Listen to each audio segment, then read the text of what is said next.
I've been hosting the night shift on WKRX for 5 years. But nothing could have prepared me for the calls that started coming in last winter.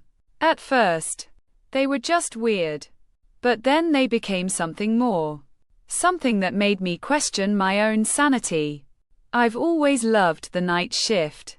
The way the city slows down and the only sound is the hum of the studio equipment and the occasional car driving by outside. It's a time for reflection, for digging deep into the human psyche. And that's exactly what I try to do with my show. I've had my fair share of weird calls over the years. But they're usually just pranksters or people who've had too much to drink. However, last winter was different. It started with a call from a woman who claimed to have seen a ghost in her apartment building. She was calm and collected. But there was something about her voice that sent shivers down my spine. I tried to brush it off as mere fantasy. But the image of her standing in that dimly lit hallway, feeling in presence that shouldn't be there, lingered in my mind long after the call was over. The next night, a man called in, claiming to have had a dream about a fire in a local warehouse. He described it in vivid detail. From the color of the flames to the sound of the alarms blaring in the distance. I thought nothing of it. Just another crazy dream.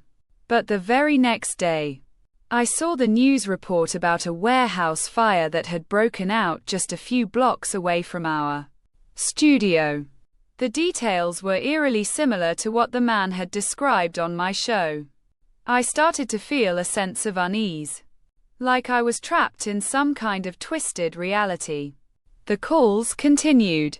Each one more disturbing than the last. A woman called in, claiming to have seen a vision of a car accident on the highway.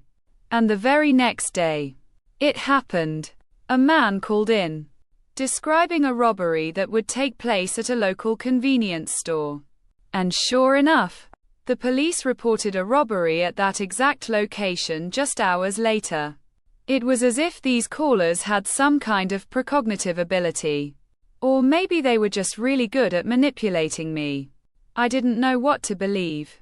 But I knew I had to get to the bottom of it. I started to investigate, digging through old recordings and trying to track down the callers. But they always seemed to be one step ahead of me. I felt like I was losing my grip on reality. Like I was trapped in some kind of never-ending nightmare.